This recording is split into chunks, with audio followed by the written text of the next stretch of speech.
Ironically, de Botton said that telling people that everyone can find deeply satisfying work is a weird way in which optimism and kindness slips over into unintentional cruelty. The message, he says, is simply not true.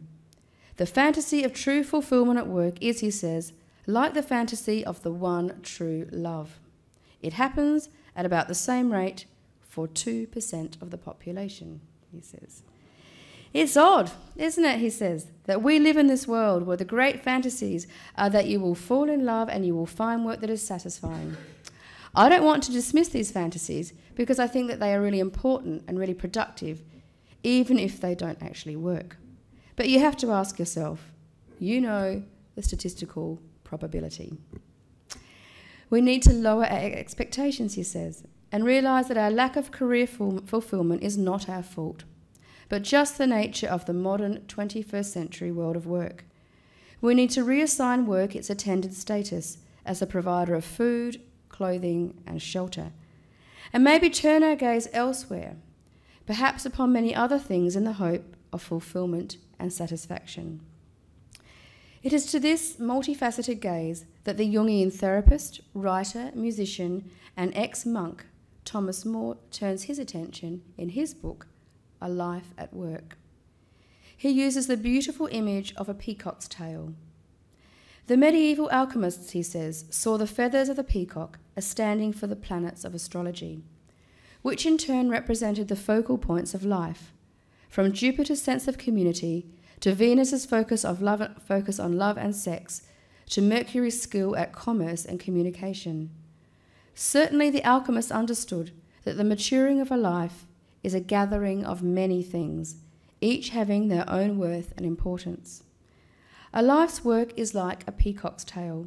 It has many facets. We have paid work that feeds and clothes and shelters us.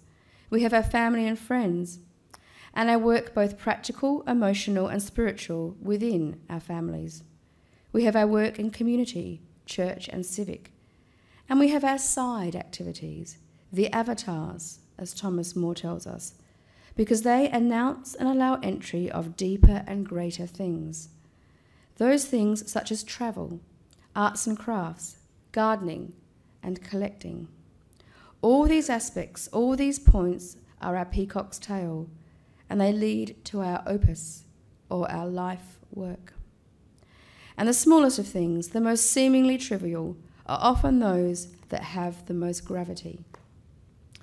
The author Vladimir Nabokov has puzzled his readers with his passion for the study of butterflies.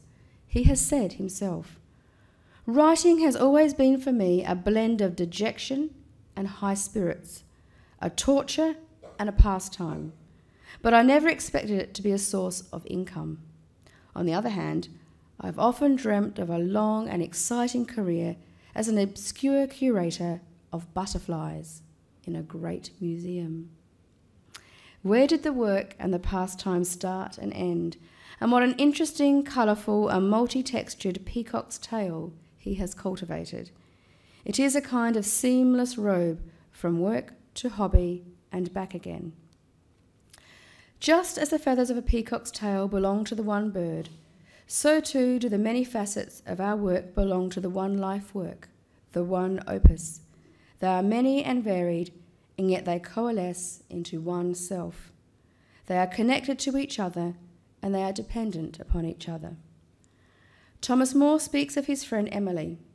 She has a PhD in literature, but she spent her life so far raising children, singing in 2 church choirs, developing a small craft business, and writing.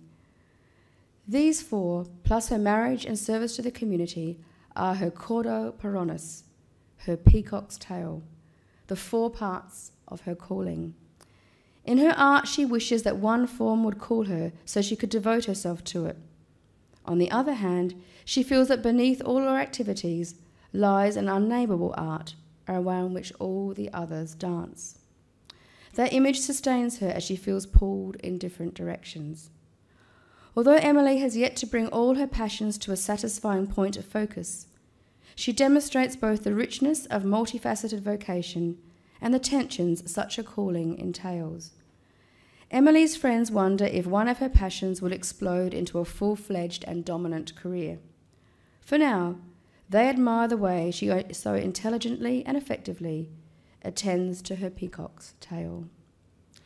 We could learn much from her and see how our lives have, do, or could resemble a peacock's tail. A tail that is sometimes harmonious in its elements, seamless across them all, and sometimes necessarily conflicting and contradictory. And so I have come full circle, back to the kitchen table of my childhood, doing the television schedules on Monday nights. What took us 3 hours working with paper, pencil and rubber now would take minutes using a word processor, a laptop and email. I think of that every time I look at a television schedule, and I wonder who does that job now. And I'm sure that it would only be a tiny, tiny percentage of his or her job description rather than a large one, like it was for my dad. Perhaps it is no longer a job, really, anymore. And like many jobs now, that in 30 years hence will be no longer. I know that my dad and his colleagues doing those jobs invested great pride and importance in what they were doing. I often wonder now if many aspects of those jobs are now obsolete. And I wonder how they feel about their working lives. I wonder how they feel about the time and energy they invested in those jobs and the sense of importance that they placed upon them. One could despair at the futility of it all. Or one could philosophically see it as one chapter in the ongoing story of their profession as it changes constantly to meet the demands of the ever-changing society in which it is inextricably linked. It would be wise for us to remember, while we are in a recession, but also later when we hopefully walk out of it, that the main point of a job is to feed, clothe, and shelter us. If it does more, if it is indeed our calling and passion, we are one of the lucky ones. Enjoy and be grateful. If this is not the case, then remember that we are all in this together. The reality of the modern workplace is that much of it is alienating, and nearly all of it is not our fault. It is the way things are right now. Alongside this, let us remember our peacock's tail, the beautiful, multicoloured and textured, multifaceted, sometimes jarring and contradictory, sometimes harmonious and seamless, yet always full and varied life. A life of family, work, friends, community, church, kites, stamps, cricket, gardens, well-stamped passports, paintbrushes and easels, sheds, studios and workshops. Our opus, our life's work.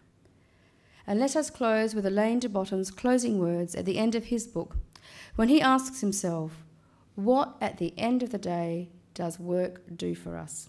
He concludes, our work would at least have distracted us. It will have provided a perfect bubble in which to invest our hopes for perfection. It will have focused our immeasurable anxieties on a few relatively small-scale and achievable goals. It will have given us a sense of mastery. It will have made us respectably tired. It will have put food on the table. It will have kept us out of trouble.